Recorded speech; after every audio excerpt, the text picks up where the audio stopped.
now. Okay, we are officially recording. Yay. And I want to promote our first webinar of 2023 along the themes of inclusion that we're talking about today. The end of January, we're doing a webinar called Trans Inclusion, Charting HIV Research into the Future, a manifesto and scorecard for advocates and researchers. We really, really hope you will join us for that. We will drop a link in the chat so you can register directly if you would like. And yeah. And I want to promote a little bit quickly our listserv. So the Choice Agenda has a robust, highly active, moderated listserv that is quite global in its discussion. We are close to 1,000 subscribers. We're over 950 as of today. And if you are not currently part of that list, please, we would love to have you join us. You can see that link there. You can go and you'll send me an email and I'll get you hooked up. We would love to have your insights and your expertise, your questions and your comments brought into the global discussion that we've been having with the Choice Agenda since it launched in the middle of this year. So without further ado, this is what we're here for today. I'm so excited about this topic. I'm excited about the really incredible panel that we have. We have wonderful speakers, including Dr. Elaine Abrams, Rania Copeland, Dr. Linda Stranix-Chabanda, and Dr. Lisa Noguchi. And today I'm stepping back from moderator duties, yay for me, because we have a wonderful expert in the field, yet another doctor from UCLA, zooming in from Cape Town today. Dr. Devora Joseph Davey will be our guide and moderator today. So let me stop sharing my slides and invite Devora to the virtual podium and give us a hello, and you can go ahead and introduce our first speaker. Great, thank you so much, Jim, for including me in this exciting seminar today. I have the honor and pleasure of introducing my colleagues and friends today. And first I'll set the stage a bit before I hand over to Elaine. So what we know is that pregnancy and postpartum are times of heightened HIV risk and vulnerability. HIV prevention is a significant concern for this population. In particular, pregnant and lactating people who live in communities of high HIV prevalence. Pregnant and lactating people are frequently left out of clinical research, meaning fewer HIV prevention options are available to them. Further, we know that the options lead to greater uptake, that more options lead to greater uptake and sustained use, which we've seen in the contraceptive choice, for example. Yet we're still struggling about how best to promote PLP inclusion in HIV prevention research and thus increase their prevention options and uptake. Today, we're going to learn together from some of our colleagues who are leading this field and advocating for improved interventions and programs. Just want to clarify our language. I'm using PLP, so pregnant and lactating people, which includes cis women, trans men, any gender non-binary people who can get pregnant. We use this term to be inclusive of everyone. Our first speaker today is Dr. Elaine Abrams. Dr. Elaine Abrams is a global thought leader in prevention and treatment of HIV infection and associated infectious diseases in pregnant women, children, and families for over 30 years. She's a professor of epidemiology and pediatrics at Columbia, and she's a founding member of ICAP at Columbia University. So Elaine, over to you. Thanks so much, Devora. Let me share my screen and let's see, bear with me.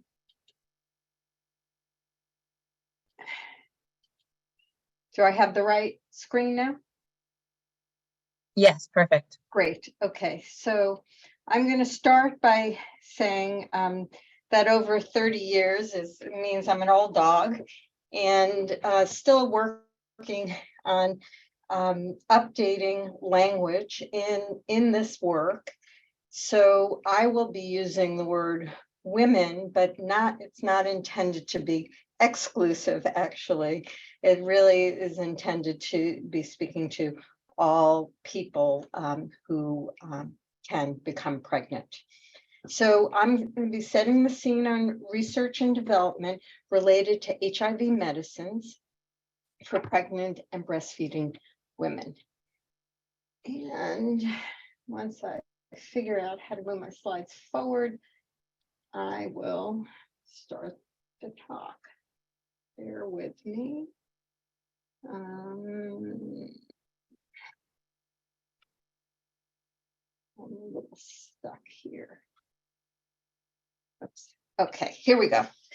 So in 2021, there were an estimated 20.7 million women living with HIV, 1.3 million births to women living with HIV, and 730,000 women over 15 years of age newly acquired HIV infection.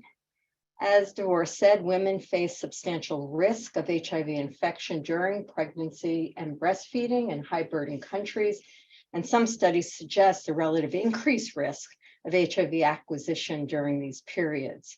And we know that acute maternal infection during pregnancy and lactation is associated with a very high risk of HIV transmission to the baby. Now, with the expansion of Treat All, everybody getting antiretrovirals, as well as the rollout of PrEP, increasing numbers of women are conceiving while already on antiretrovirals. The physiologic changes of pregnancy can affect drug absorption, distribution, biotransformation, and elimination.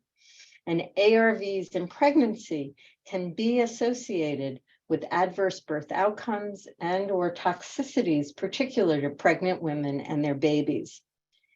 Pregnant women are routinely excluded from pre-licensure trials, and women of reproductive age must use contraception to participate in studies. And if they become pregnant, study drug is generally stopped. Now, on average, there's a 6-year delay from the FDA approval of a new drug to the first published pharmacokinetic or PK data in pregnancy for ARVs. And for ARVs, actually, it's faster than many other types of drugs. And you can see in this slide, the purple diamond is the time of drug approval, and it can take as long as 12 years before we have any PK data in pregnancy. And we have very limited data for a number of drugs. You can see in this box here. And in general, 80% of women take a drug in pregnancy with minimal safety or efficacy data. Now, pregnant women are excluded from pre-licensure drug trials, and this results in the delayed study of ARVs in pregnancy. The historical approach aims primarily to protect the fetus or infant from harm. There are many disincentives for industry, funders, and researchers to include pregnant and breastfeeding women in trials. Full non-clinical developmental and reproductive toxicology studies, or DART, and these are the mouse studies or animal studies. Those data have to be completed and be negative before a pregnant woman can receive the drug, and they're often not completed until late in drug development. Most of the current pregnancy lactation data arise from post-marketing opportunistic studies of women who are receiving an approved drug for their care, and they become pregnant, and then we study the pharmacokinetics. And generally, there's minimal systematic post-marketing surveillance or observational studies that evaluate pregnancy and other outcomes following drug licensure and widespread use. Well, there's a paradigm shift underway, and over the past 5 or so years, multiple stakeholders have voiced their concerns around the exclusion of pregnant people from pre- and post-licensure trials and the associated harms and risks of these policies. And this all really began with the PHASES group, Pregnancy HIV/AIDS Seeking Equitable Study, that identified 3 major conceptual shifts that will facilitate the inclusion of pregnant women in research. And they've proposed, and I think many of us now accept, that we have to move from viewing pregnant people as a vulnerable population to a complex population, rather than protecting them from research, protecting them through research, and rather than presumptive exclusion from research, fair inclusion. And PHASES plus AVAC together have extended this work, which was primarily focused on ARVs for treatment, to advance HIV prevention research in pregnant and lactating populations, and recently published the think tank report and action plan. Well, last year, or about a year and a half ago, the World Health Organization and the Impact Network held a rather prolonged 6-month workshop looking to define approaches to enhance and accelerate the study of new drugs for HIV and associated infections in pregnant women, and brought together many stakeholders, academic researchers, regulators, clinical experts, industry leaders, funders, civil society, ethicists, and other key stakeholders, and began to explore the how-to across these various domains. How do we actually think about and get pregnant people included in studies earlier so we can get these vital data? And over the course of several years, we've begun to chart a path to move from theory to action, publish several reports and papers, as well as a call to action, which I'll talk about briefly. But in this supplement to JIAS, we put forward approaches to enhance and accelerate investigation of new HIV drugs in pregnancy. So amongst the key principles that were put forward, it was established that all new agents must be studied in pregnant people for pharmacokinetics and dosing and short-term safety, and that we need dedicated pregnancy safety studies assessing pregnancy, birth, and infant outcomes for any new agents that are expected to have broad use in pregnant people or people who are likely to become pregnant.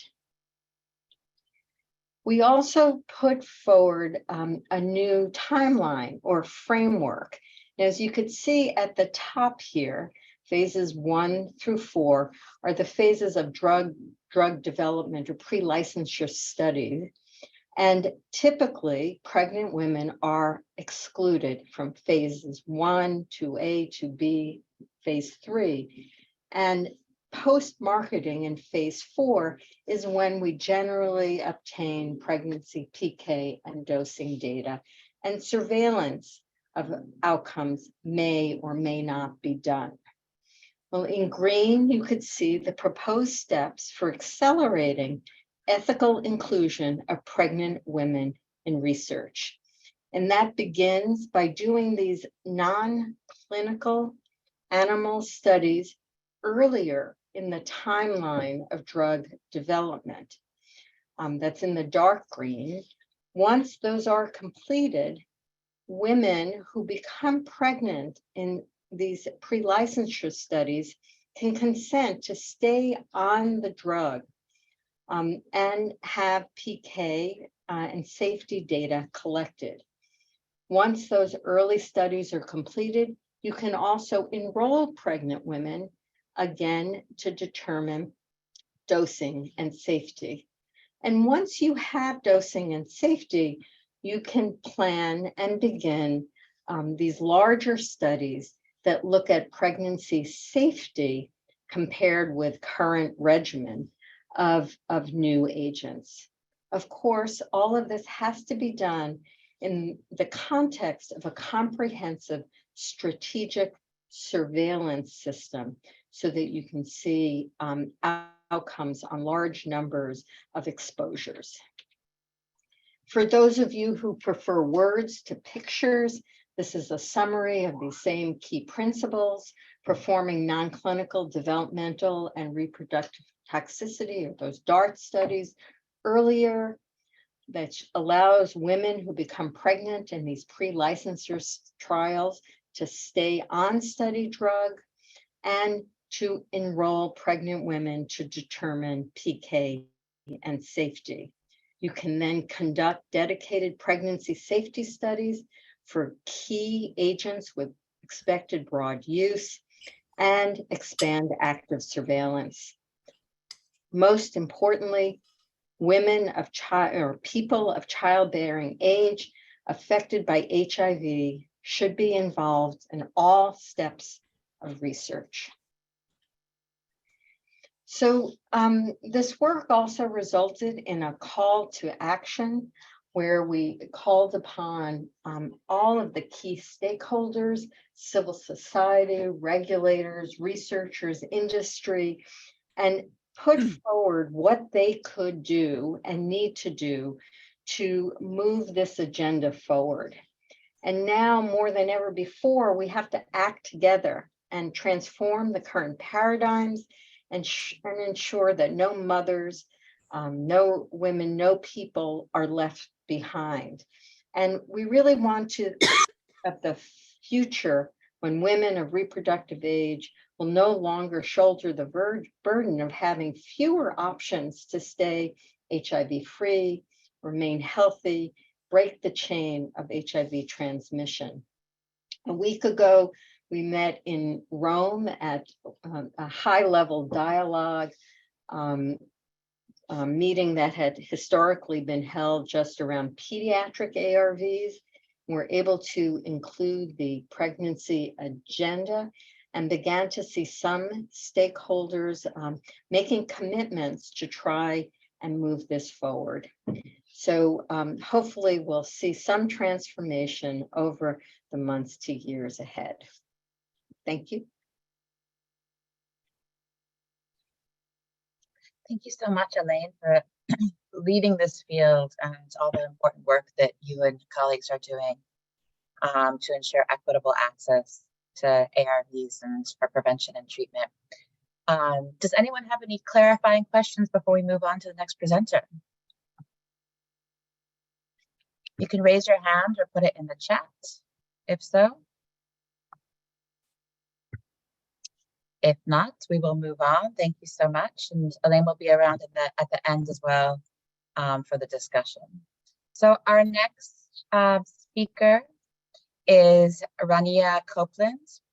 And Rania was named as one of the 100 most influential African Americans. And she is the founder of Equity and Impact Solutions and focuses on health, racial, and gender equity, advocacy, and leadership. Over to Rania. Thank you so much for joining us. Thank you guys so much for having me. It's always fun to be the only non-doctor on a panel, on a presentation. And so I take that honor quite seriously. So thank you guys for the invitation. You can go to the next slide. Like Deborah said, I'm the founder of Equity Impact Solutions. We're a Black and women-owned consulting firm providing strategic advice to executives, institutions, and businesses to advance health, racial, and gender equity. Really, we exist to advance social justice and equity. I have been doing work in HIV, mostly in the US, for almost all of my professional adult career, so nearly 15 years. And when I first started doing HIV work, what brought me into the field was this belief that if we can really respond to HIV, if we can end HIV, that we can end other health disparities and inequities in every area. And that HIV really is fueled by so many of the isms, whether it's racism or homophobia or transphobia, poverty, all of these drivers that impact and fuel HIV. And so now I have the unique privilege and opportunity to work with organizations as they try and advance equity. And so much of my work when I started HIV was working with advocates from across the country and some internationally, and really building up their capacity to be advocates, whether you have a medical degree, whether you have commas behind your name, to be able to be a research and science advocate, and making sure and believing that all people who are impacted by HIV have the opportunity and the ability to understand the science of HIV and be able to advocate at any table. And that this type of advocacy really helps us increase uptake and utilization of some of the newest biomedical tools, which I'll talk a bit about today. You can go to the next slide.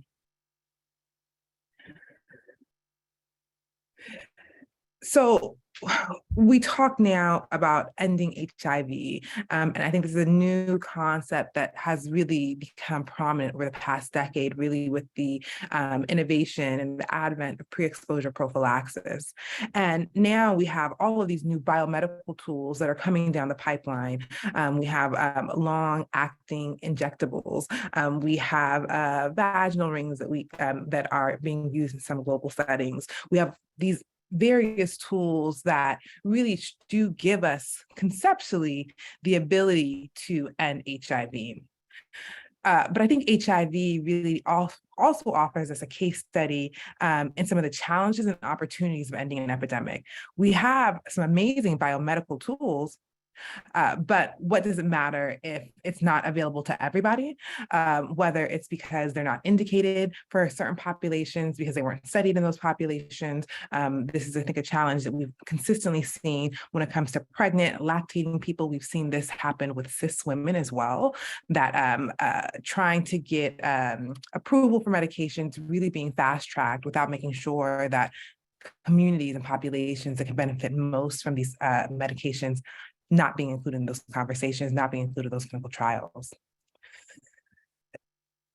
Inclusive and equity-based research really means we have to support uptake of new tools for all. So if we're developing new medications, they have to be able to be used by all populations, and that we can't end this epidemic unless we're ending it for everyone. You can go to the next slide.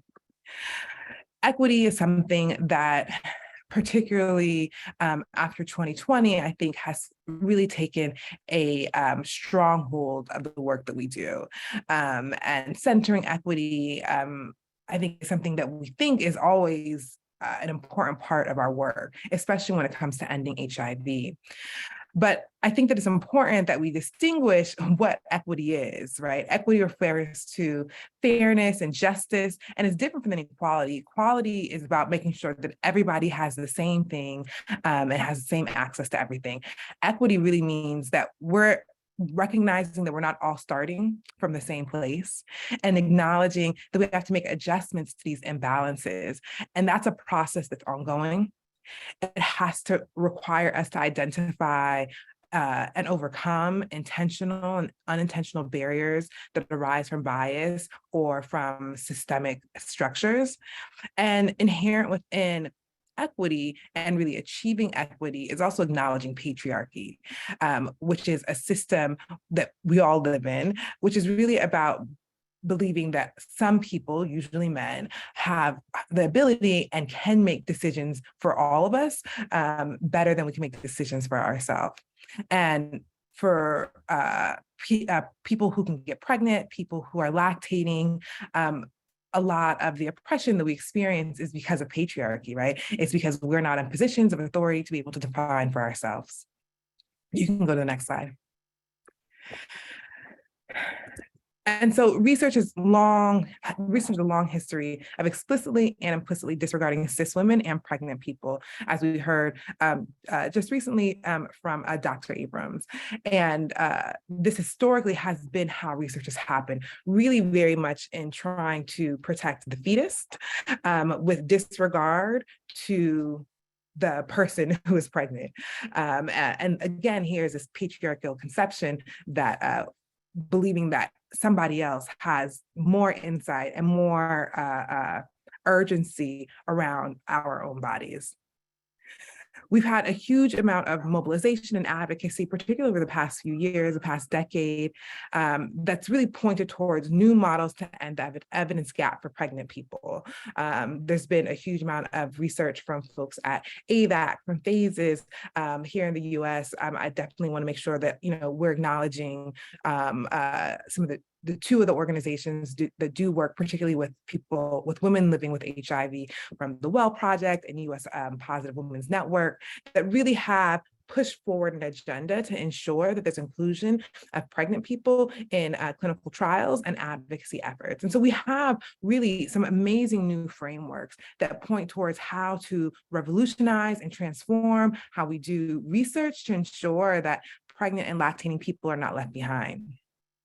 But there's still prioritization and resourcing that continues to fall short of what's needed for immediate and widespread implementation of these equitable practices that have been developed, and strategies that really are best practices for researchers, best practices for clinical sites, best practices for engaging advocates and people who are most impacted by these issues in the design and implementation of these trials. You can go to the next slide. This is one of the amazing guidances that we have from the Phases Project around how we can end this evidence gap for pregnancy, particularly pregnancy, HIV, and people who are pregnant and lactating people. So the first kind of theme is around building capacity. How do we build the capacity to be responsive, from building the capacity of advocate networks who can be responsive to this? How are we making sure that we're investing in training and resourcing pregnant and lactating people to be at the table? That means making sure that networks of people understand clinical trial phases, that they understand medications that are being designed and being assessed and looked at, so that they can have equitable conversations, engaged conversations, and be able to advocate at these tables.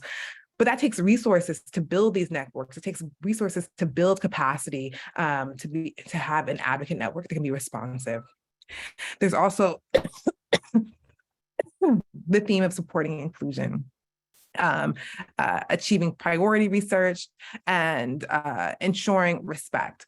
So this is just one of the really kind of key frameworks that have been developed over the past few years that give strong guidance, strong directives that have been developed by people who are most impacted by these issues. I think the question is, how do we fast track these recommendations? How do we make sure these recommendations are resourced? So it's not just words on a paper. So it's not recommendations that are taking, years to develop, but that we can see immediate change, especially as we see medications, clinical trials that are currently happening that aren't doing a great job at making sure we're including pregnant and lactating people. You can go to the next slide. I'm ending this slide with my little baby. Like I said, I've been doing this work from my entire adult career, which means I've had my children while doing HIV work. And so this is my third little baby who just turned 4.5 months. You guys may hear him crying in the background. But being pregnant is a life-changing experience, and it is a challenging experience, and I think that it always is so insightful to see how a country, how a nation, how a society empowers women and pregnant people really gives insight into how well they're achieving equity. And I can say for here in the US, having one of the worst maternal health outcomes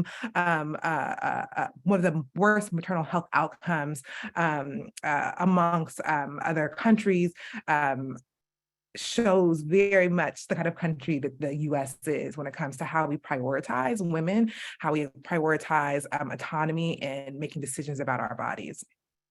And I think that we as an HIV community have the ability to really kind of transform and show the world and show other disease states how to empower folks who are pregnant, how to center our decisions, how to center what is best for us, allowing us to make decisions for ourselves, and how that no matter even though it may cost more money, even though it may take longer to get to conclusions when it comes to clinical trials, how important it is to have us at the table.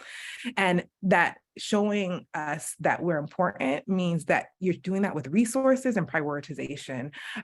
So thank you all so much for having me. I'm looking forward to this continued conversation and hopefully providing an advocacy lens when it comes to discussing how we're including pregnant and lactating people within clinical trials.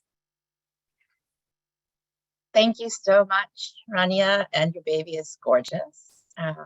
As a working mom as well, with babies crying behind me often, so I get how it goes, and you have a lot of people cheering you on in the chat about your beautiful baby. So thank you for your advocacy and your continued good fight. Are there any clarifying questions for Rania before we move on? Just a lot of beautiful baby comments there in the chat. So I'm going to move on. Thank you so much. And you'll be staying around to the end for the discussions. I'm sure there will be questions at the end. The next presenter is Dr. Linda Stranix-Chibanda. Linda is a Zimbabwean researcher with 20 years of clinical trial experience in advocacy for HIV prevention. A pediatrician by training, Linda participated in early trials that developed the local approach for testing and counseling of women for HIV and dosing for HIV prophylaxis. She's worked at primary care level to deliver HIV services and provided technical assistance to end maternal to child transmission in Zimbabwe, including policy development for PrEP use. So over to you, Linda. Thank you, Dvora, and thank you to the previous speakers for setting the stage and sharing their experiences. As you've heard, there is an evidence gap for HIV products in pregnant and lactating people, and there's been some hard work and advocacy to close that gap with new models. And my presentation is going to take us through how well we're doing. You'll be able to see that things are changing slowly, and we'll go along through the oral tenofovir emtricitabine or FTC, the dapivirine ring, as well as the cabotegravir injection and the lenacapavir injection. So to start with, the oral PrEP. The data that we had originated from treatment because these drugs have been used for quite some years for treating pregnant and lactating people for HIV and also hepatitis B. So we started with some knowledge from that treatment experience. But obviously, if you're treating somebody for HIV, the benefits of ART using these drugs far outweigh any risk that they may pose to the pregnant and lactating person themselves or to their child. We also know that these benefits and the risks, that balance would shift in the context of HIV prevention, using these drugs for PrEP. However, the risk of acquiring HIV during the time of pregnancy and lactation is higher than in the general population and in the non-pregnant state. We also know that there's a higher chance of vertical transmission of HIV during the time of pregnancy and lactation if a person acquires new HIV. As you know, acute infection often comes with a very high viral load, and that definitely increases the risk that the HIV will pass through to the child. In my part of the world, East and Southern Africa, almost up to 30% of infants acquiring HIV are born to pregnant people who tested negative when they booked for their antenatal clinic. And those are people who acquired HIV during pregnancy and lactation. And that is a main driver of pediatric HIV in this part of the world. So taking this into consideration, as well as our experiences in the treatment of pregnant and lactating people, the recommendations through WHO in many of our countries are to offer PrEP to pregnant and lactating people who are at risk of HIV, and to carry on documenting their experiences as we roll out the PrEP and pregnancy programs. The issues that we continue to document include safety information, obviously pregnancy outcomes, for example, preterm delivery, small for gestational age, as well as pregnancy loss and stillbirth. Bone and renal health, because we know that there can be some intermittent impact on those parts of the body from these drugs, and we monitor infant growth and their development.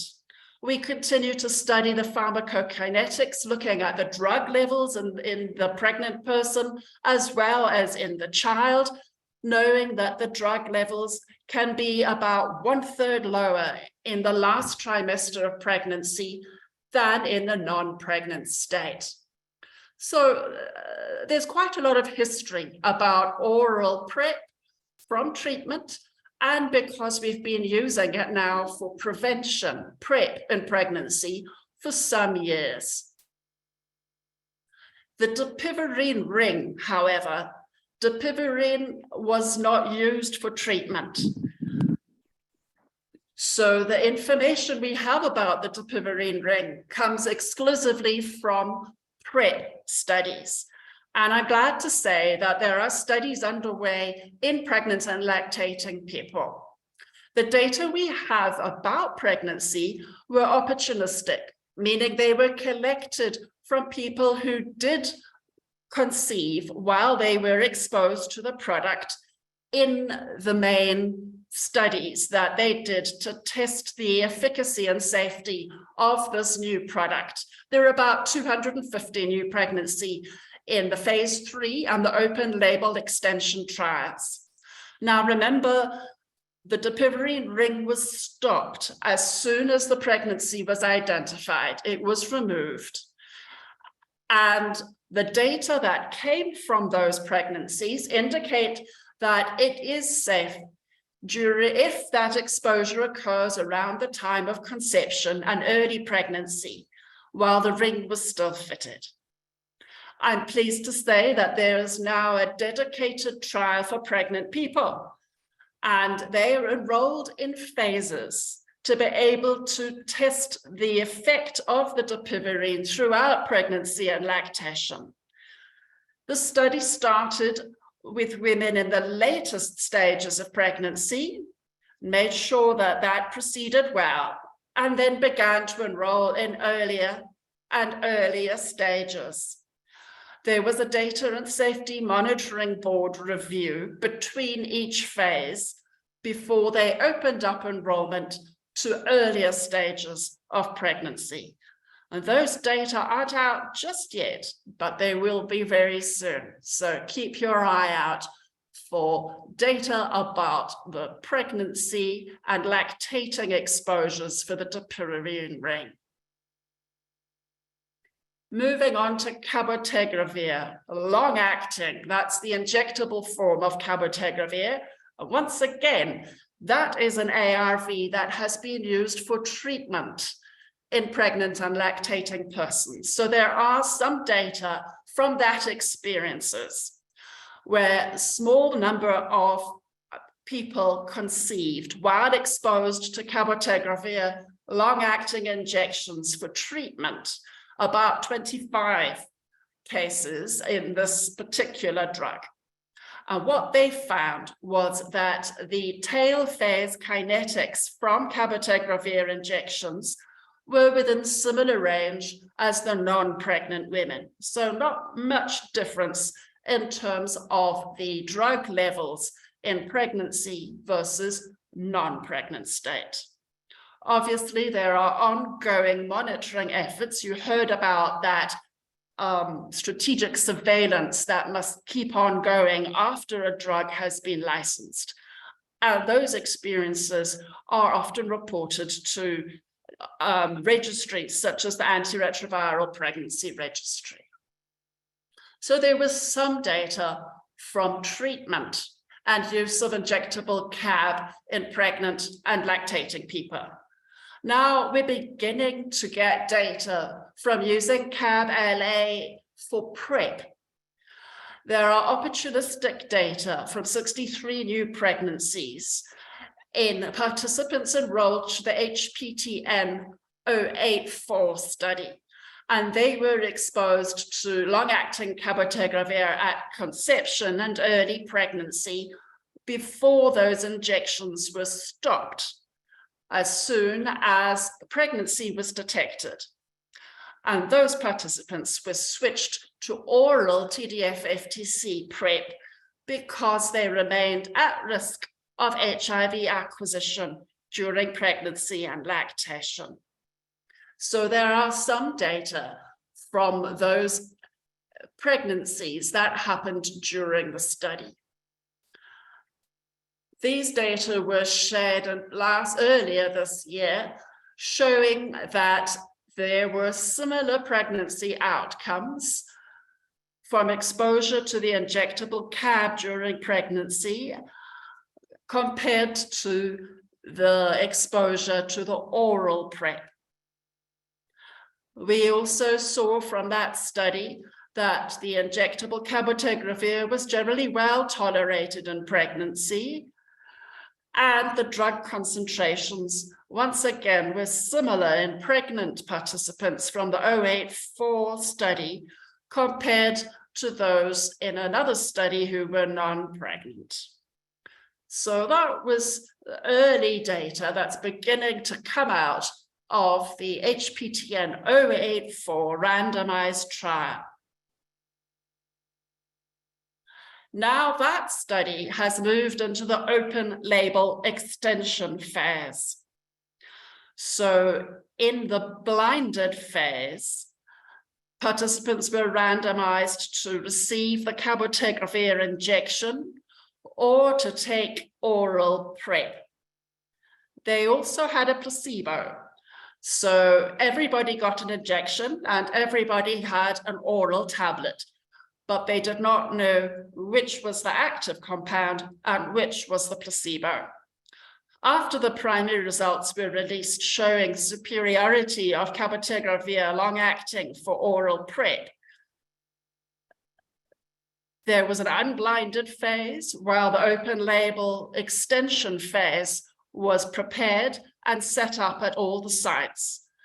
And in that phase, the participants are given the choice of which product they would like to continue with. They may remain on cabotegravir injections for PrEP or take oral PrEP if that's their preference. In the open label extension phase, there is no contraception requirement, and they can consent to stay on the cabotegravir injections during pregnancy and lactation if they choose. Also, there is a specific sub-study for pregnant and lactating people to observe any safety events, as well as continuing to document the drug levels, both in the pregnant person as well as in the child. The data from the HPTN 084 open label extension study should be available in about a year's time. And then moving on to lenacapavir. This is another injectable product that can be used every 6 months. And of interest here is that the drug manufacturers are pursuing simultaneous treatment and prevention studies. So you can see how prevention is beginning to catch up with treatment. There are the PURPOSE studies that are underway testing lenacapavir, and PURPOSE 1 and PURPOSE 3 involve persons who could become pregnant. The comparator drug is oral PrEP. And for these studies, they may reconsent to continue on the injectable product during pregnancy, while opportunistic safety and PK data continue to be collected. So that was a snapshot of what's happening with PrEP in pregnancy on the clinical trial side.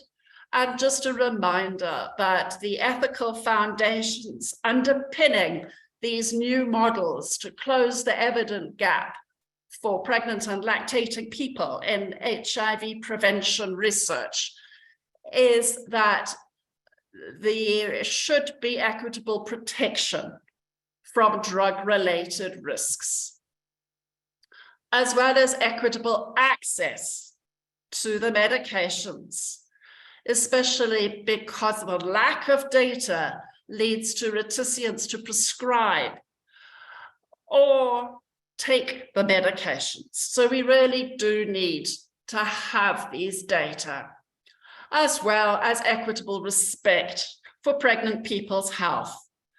And failure to give that respect and carefully communicate potential risks and benefits to allow a person to make their own decision about the use of products treats them as a vessel or a vector rather than a person in their own right.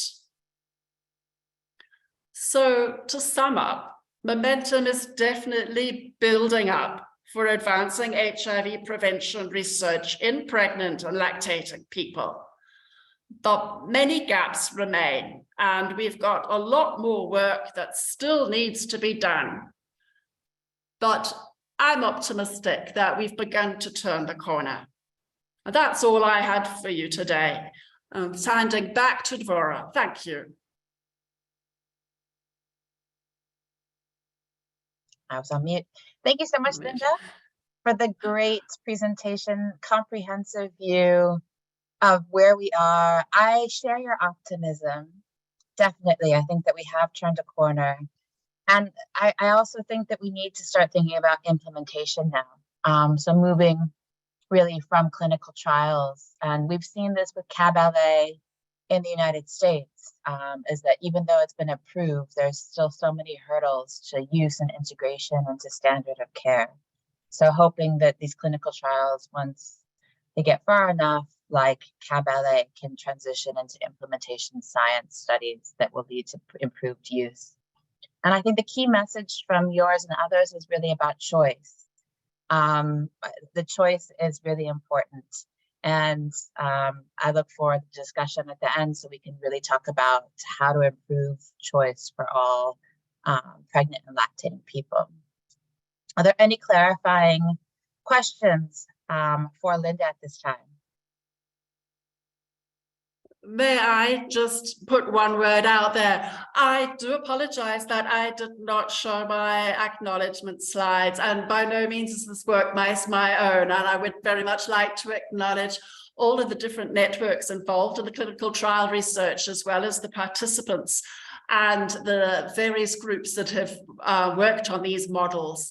So these trials have all come from HPTN, as well as MTN, and Impact, as well as others. So thank you, everybody. Definitely. Thank you so much for clarifying that. We appreciate it. And Jim has done a great job of putting all of the network pages and resources into the chat. So we have a lot of information that we can read after the meeting. I'm going to be presenting now Dr. Lisa Noguchi. Dr. Noguchi is an infectious disease epidemiologist and nurse midwife with over 20 years experience in maternal child health research and program implementation. Dr. Noguchi oversees JPIGO's activities in maternal and newborn health and serves as a research director for JPIGO Studies Antenatal and Postnatal Care Research Collective. So over to you, Lisa. Thanks, Dvora. And I want to thank Jim and the Choice Agenda for including me here. I'm going to go ahead and share my screen.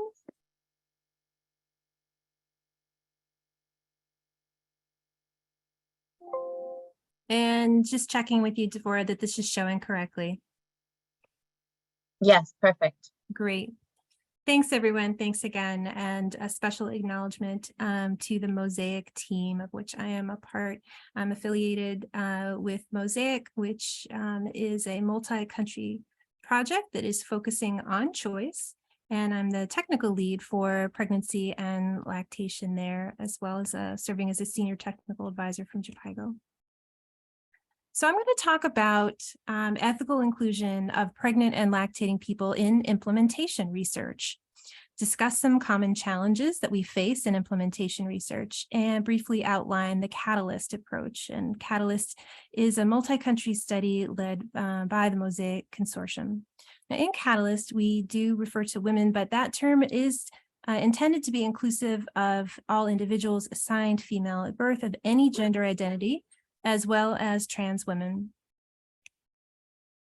So an important question after we get done with all the clinical research that we've just been talking about is, how do we take those fantastic proven interventions to the real world? We learn amazing things in clinical research, such as proving that certain interventions to prevent HIV are efficacious. But how might those efficacious interventions work outside of research in different contexts? We know that the real world is really messy. It's not a perfect recipe the way that a clinical research study can be. Implementation research, or IR, is designed to be embedded in reality. It helps to clarify contextual factors like acceptability and country context. We look at adherence, we look at cost effectiveness, we look at a range of domains. But mostly we want to know how to deliver an efficacious intervention effectively in diverse settings. And we know that more and better implementation research could help us, could help people access the benefits of proven interventions faster. So if you think about what someone is able to accomplish, say, on TV in a perfect kitchen and get a beautiful recipe done, that doesn't mean that you or I will be successful in cooking this recipe in our own homes. We know that in real context, pregnancy and breastfeeding are more common than in the context of clinical trials. That family planning requirement goes away in many implementation research studies and demonstration projects, and so pregnancy and breastfeeding are bound to happen. We know the chance of acquiring HIV is higher during pregnancy and the postnatal period, as Elaine and others have noted, compared to other times in a woman's life.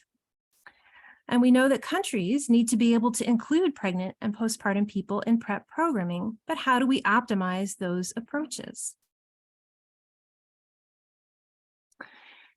So we do that through a number of factors where we look at packages of interventions in real world contexts. But doing this means that we face some really unique challenges. When we want to include pregnant and breastfeeding people, they're no stranger to these challenges as well. So compared to clinical research, participants and participant management look a little different. Eligibility criteria, or who is allowed and not allowed in a particular study, are much less restrictive. We don't have these perfect participants that are completely healthy and have no risks and are, likely to adhere to all the visits. Participants are seen for study visits less frequently compared to what we do in clinical research, and tracking them can be very challenging. They're compensated less or typically not at all for participating in an implementation research study or demonstration project. So there's not necessarily that sort of reimbursement for time and trouble that happens in clinical research.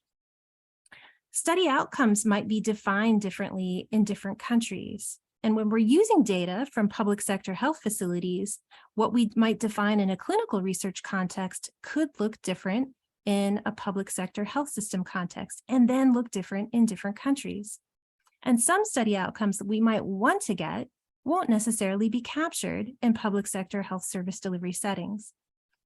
Study settings such as real clinics have real challenges. They're burdened with understaffing, labor strikes, unfair wages, and sometimes no wages at all. Nurses and doctors may be showing up for work for weeks or months without getting consistent pay from their employers. There's a different culture of documentation compared to clinical research. So while we can be very meticulous in documenting everything and keeping everything in a clean and tight file in clinical research, something that could be audited later by a drug regulatory authority, that's not really the case in a real world setting. Participants might leave town and or access healthcare in different locations. And so we can say, please give us permission to get your records, but even then we may face some challenges in tracking down these records. And health records may have very challenging storage systems as well. So trying to find out things like health outcomes, pregnancy outcomes may be particularly tricky. Okay, so let's talk about some examples here. So understanding when in pregnancy someone is exposed to a particular drug is important for understanding its impact on pregnancy outcomes and infant outcomes, because different parts of pregnancy in the fetus develop at different times. And so knowing when that exposure occurs is sort of a fundamental approach to understanding the safety of a drug in pregnancy. Now, determining gestational age, or how far along someone is in their pregnancy, is not always straightforward, particularly in settings that are still facing the HIV epidemic. The date of the first day of the last menstrual period might be unknown. Access to ultrasound may actually be quite limited or not be available, particularly in health center settings. Entry to antenatal care may be too late to measure or estimate gestational age with precision, and provider skills to do these things may vary. And the antenatal care record may be imprecise or just incomplete. Now, here's an example, and I've put it in the form of a story here. Miss Favorite, she is 19 years old, and after she was treated for syphilis, she decided to join your implementation research study.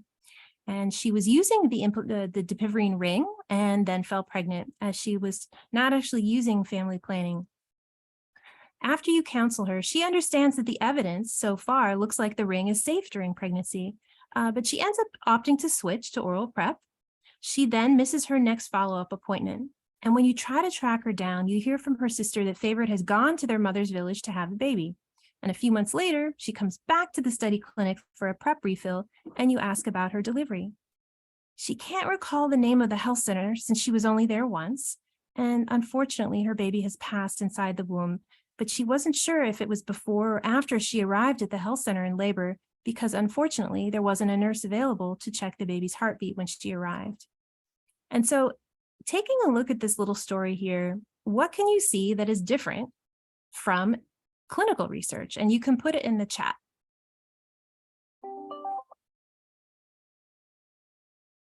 So here, I'm gone ahead and highlighted some things for you here. Here's somebody who has not one, but two different exposures to HIV prevention products in their pregnancy, the ring and oral PrEP. She was not using family planning. That's different too. She's traveled away from the study clinic, and she's not seen for many months. She can't recall the name of the health center. Not sure if it was before or after she arrived. So you can see that there's some challenges in understanding the outcome of her pregnancy. And she is unfortunately living in a setting that's facing severe health system workforce challenges. And so this makes it very different from a clinical research setting where we try to control a lot of these things. I'm going to talk a little bit about the Catalyst study. There are others from the Catalyst study on this call who I'm sure will be happy to chime in too as well if there are questions. That is our study leadership and our timeline. And our overall goal is to characterize and assess the implementation of an enhanced service delivery package, providing informed choice of PrEP products among women at PEPFAR delivery sites in Kenya, Lesotho, South Africa, Uganda, and Zimbabwe. We have specific objectives that focus on characterizing implementation, facilitators and barriers, patterns of PrEP use, and other factors. So all PrEP products in the Catalyst study will be post-regulatory approval. So the study was anticipated to be conducted in 2 stages, with currently approved oral PrEP and PrEP ring offered in stage 1, and the addition of CAB PrEP in stage 2, only after approved by the regulatory authority in each country. We have some guiding principles for ethical inclusion of pregnant and breastfeeding populations in Catalyst. We have no exclusion criterion for pregnant and breastfeeding people. And we recognize that we may not see many seeking enrollment, but we know that they're going to appear during follow-up, and we may actually see some who present for enrollment. We want to make this protocol safe for pregnant and breastfeeding populations, but not design a clinical safety study. We want to ensure high quality informed consent and counseling so people really understand what is known and not yet known regarding a product's impact during pregnancy and breastfeeding. And we want to adapt our procedures to emerging safety data from other studies. As was mentioned before, MTN-042 DELIVER is currently enrolling another cohort, and we'll have more data on that soon. We want to work with the local standard of care, antenatal care settings for clinical management, collect pregnancy outcomes, and collaborate and pull data for analysis, and link to a registry if feasible to follow outcomes that are beyond the scope of Catalyst. And I've included some of our messages here around counseling so that people can understand their options, their increased risk of HIV acquisition, and the importance of antenatal care for those who continue their pregnancy. So we are collecting a number of different pregnancy outcomes. Even though we're not conducting a safety study, we understand that these outcomes are important to the local settings where we work, and we need to also collect these data to add to the evidence base. Now, you'll notice here that we don't have termination of pregnancy, and that is, I think, sometimes a particular challenge due to stigma and due to lack of access to safe termination of pregnancy in many countries. It can be very challenging to disaggregate spontaneous abortion from termination of pregnancy. And that is due to some equity issues, as Rania highlighted, which can certainly impact what we're able to do in the context of clinical research. Implementation research. A protocol safety review team reviews all the SAEs, pregnancy cases and outcomes, and that is expected to occur very rapidly. And we'll still have all that reporting that we need to do to ethics committees and product developers. I want to acknowledge the entire Mosaic team, the Microbicide Trials Network, of which I've been a part as a co-chair of MTN-043, which is the breastfeeding safety and PK study for the dapivirine ring and oral prep. I have many of my colleagues on the call today from FHI 360, JPIGO, and I think I saw Emily from Zimbabwe as well. I'm very happy to have been able to join and happy to answer any questions. Thank you.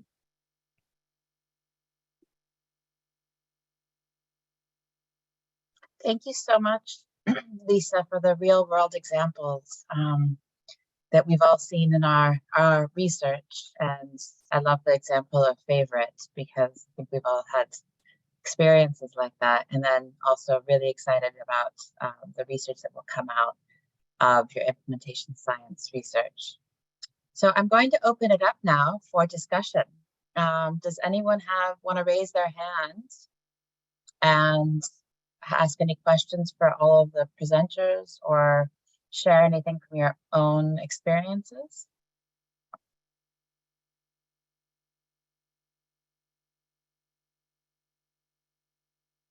Okay, I can go. Okay, Andrew, please go ahead. Hi, everybody. Thank you very much for the presentations. It's really fascinating and encouraging to see such amazing work being done and such incredible progress happening in this space. By way of quick introduction, I am the director of research at a research organization called Policy Cures Research. I'm also a new DRPH student at the London School looking into barriers to pregnant and lactating people participating in clinical trials. So this is something I'm very interested in.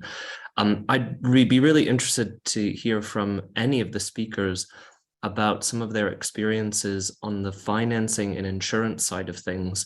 I understand it to be a particular challenge when it comes to pre-licensure clinical research of drugs or vaccines in pregnant and lactating people, that it's quite difficult to secure the necessary financing, but also the insurance and underwriting to run such clinical trials, and that this serves as a major barrier to more uptake of this type of research. And I'd just be curious to learn from some of the experiences that you've had and how you've overcome some of those challenges.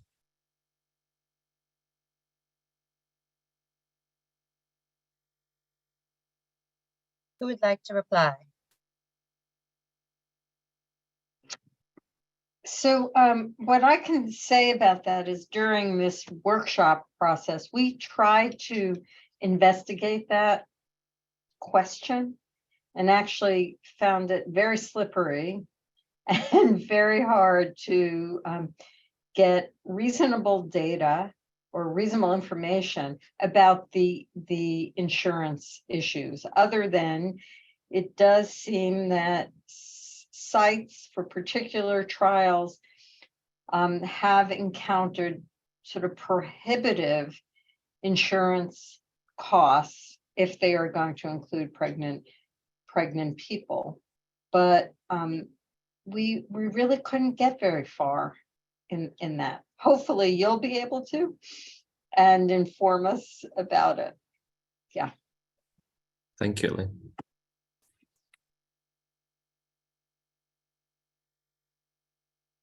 I can go next, but I would ask maybe Christine could add something in the chat here for the context of Catalyst. You know, for our implementation research study, we do have drug donated, but you know, the participants themselves will be accessing public sector PrEP clinics. So they'll be sort of operating in their own local systems in terms of access. I think it's an issue more for the clinical trials, pre-licensure clinical trials, or trials, big phase 3 trials, as opposed to implementation science research.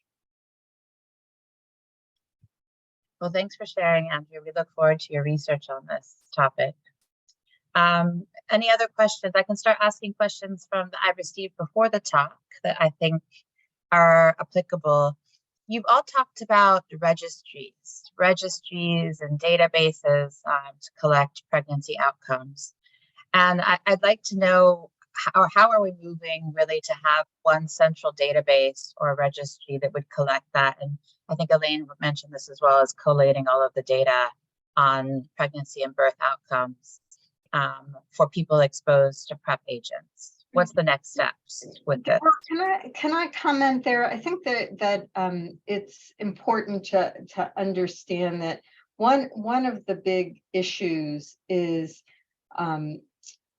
comparison with the norm or with the background rate. And in many settings where we're focused, or where you're going to have large numbers of women starting PrEP, birth outcomes may be poor or different, and they vary from region to region, country to country. I see, Linda, you're shaking your head.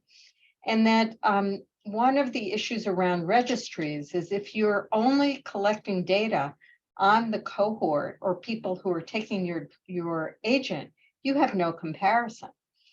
So you may see low rates or high rates, let's say a preterm delivery. But what does that mean without knowing the background rate in the community? Mm-hmm. So there are some limitations with pregnancy registries. Yeah. WHO has put forward a larger framework around surveillance, which really requires, the control population, or doing this with larger populations. Definitely. We have some feedback on the chat. Christine saying one challenge of the APR is that it asks for information that's typically not available in real world settings. That said, it's still important that we can use the APR or the antenatal pregnancy registry. Anne has raised her hand. Anne Steph. Thank you so much. This is kind of a follow-up question to that APR. I'm wondering if there is generally an appetite or interest in kind of revamping the APR to include breastfeeding information and infant feeding, and maybe even one more data point beyond just the moment of birth in looking for birth defects. I think there's so much potential, and yet APR super clunky and such a low rate of participation. This is really, I mean, this is my personal feeling. This is really information that the drug companies need, and that of course clinicians need to be able to tell their patients, I can tell you that these drugs are safe. You know, that striking point that Dr. Abrams made about 80% of pregnant people are on medications that don't have enough data. And so I'm wondering if there is an appetite for, you know, I don't know, revolutionizing APR, making it better, making it work for more that we need. And I feel this even more acutely because in the US, we're looking at a change in our guidelines to sort of open up infant feeding to include the conversations around breastfeeding or chest feeding. And we're just on the cusp of missing a huge opportunity of collecting all that information. Maybe I can begin by saying, I think there could be appetite, but we have to bear in mind that it's often underreported. So there's always a balance in asking for too much data and losing what we're getting right now.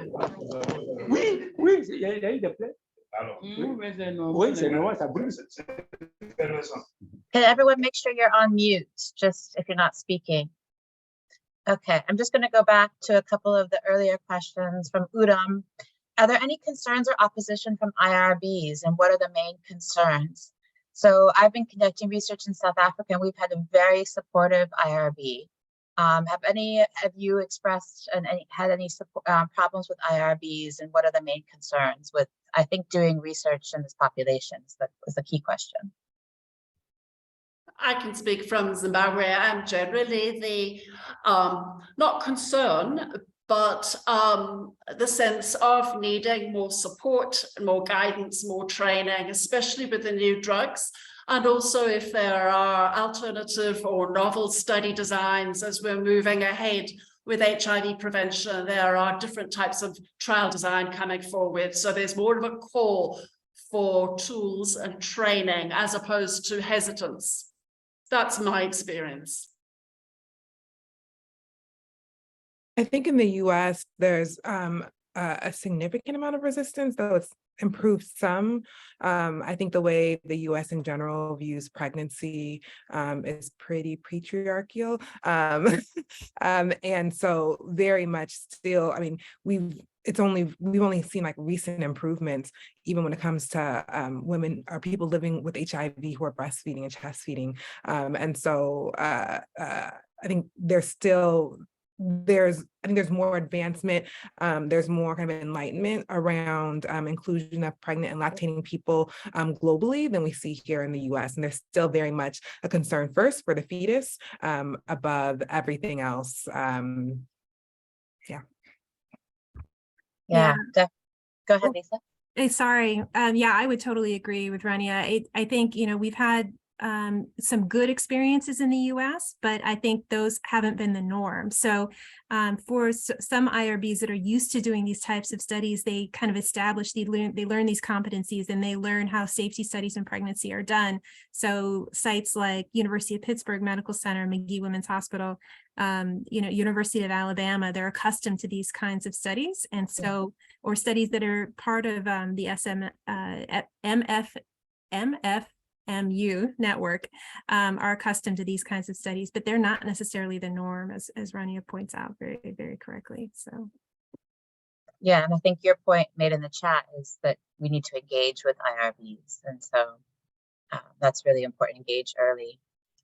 Chiara Coven, go ahead. Yes. I know you've had your hand up for a while. Thank you. So I'm Sierra Coven. I am program manager at the Well Project, which Rania mentioned earlier. Thank you so much for having this today. This is, you know, right down our alley. So first I wanted to refer back and reiterate what Dr. Abrams said when we talk about engaging, how important it is for community, women living with HIV and community-based organizations to be engaged at every level. That is so important. As a woman who is living with HIV and thank you so much for bringing up breastfeeding, did get a chance to breastfeed while living with HIV in the United States. Clinical trials, like we would so benefit from having that information here, and the women, the pregnant people are here to be able to help assist in it. I thank y'all for continuing to bring this conversation up in the importance. Our WRI meeting held by the Well Project back earlier this year focused specifically on this topic, engaging all women in clinical research and how important community engagement is to it. So once again, thank you. Thank you so much for sharing and sharing your experiences. Glad to have you on today. We have other questions about registries. There was a question about, do you think that the APR is utilized as robustly as it could be, since it is one of the only research tools we have? So I think we addressed that in saying that we need to do more or better in terms of registering pregnancy outcomes. And I take Elaine's statement to heart as well about, well, you need to understand the background rates in each of these contexts in which we work. And then somebody is posting here about the WRI report that was mentioned. Christine mentioned that surveillance studies with sentinel sites are expensive and may yield few data points on the HIV prevention side, few pregnancies with PrEP exposure, but it's still worthy of pursuing. We shouldn't miss out on the data we could collect via less expensive registries. Are there any other questions? Anyone else want to raise their hands and come in with questions? I'd like to bring it back to choice. And so we've talked a lot about clinical experiences. We recently did a study that we're about to publish in oral PrEP using pregnant women. And we found that not all of them wanted to switch. And so we had about 50% of them happy with their product, and then 50% of them wanting to switch to injectable or longer acting methods or rings. And so I think that this choice is really important. For Lisa and Elaine, how do you see the choice really working in real life settings and ensuring that when women switch, we understand their exposure? I mean, I think that's the messy thing of the real world, is that people might have multiple exposures in pregnancy and probably often will have multiple exposures. So how do you see this working out in real world settings? I can start, at least in the context of Catalyst, we're going to be doing pregnancy testing at every visit. So we're hoping to be able to figure out where those windows are of exposure. We'll also be following up with pregnant participants to try to understand where they are, keep in touch with them. We're going to be documenting product switches and choice, but all that choice that's happening is going to be in the context of products that are locally approved. So the choices available are going to be based on sort of what has already met regulatory approval in a particular country. So it's going to look a little bit different in each Catalyst country. So I want to just bring it back to another issue, which is, I think we want to be sure that when women make a choice, that they're choosing products for which we have good dosing and safety data, right? And safety for them and safety for their babies. So I think what we're encountering and what we're going to encounter with these increasing choices are women may find themselves on a product like IMCAP for which we actually don't have defined dosing and safety data for pregnant people. So that's going to complicate this choice issue until we at least have the minimum data set to say, okay, we know it's the right dose in pregnancy, and we know that it doesn't deeply affect outcomes for mom or baby. So choice is further complicated by lack of data. Definitely. Definitely agree. And in terms of motivation, this was a question that was asked earlier, is what would motivate the industry really to integrate? I think, Elaine, in your framework or in the integration of PLP earlier, what would motivate industry, do you think, to integrate PK studies and safety data early on instead of waiting to stage 4 or phase 4? They have to have these non-clinical animal studies done, and they have to be negative before a pregnant, that's regulatory, before a pregnant person can receive the drug. And that's why we have contraceptive requirements and why women who fall pregnant have to come off drug. And it's all about regulatory. And quite honestly, you don't want a pregnant person exposed to a drug before you have those studies completed and are negative, right? So it's really about moving those faster. And that's, yeah, just start earlier and finish earlier. Definitely.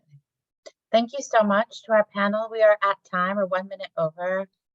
Linda, Lisa, Rania, Elaine, it was a pleasure having you on and learning from you today. We look forward to continuing the discussion and the good fight together. And we will continue to be in touch. And Jim has shared a lot of information. We'll continue to share. Jim, over to you.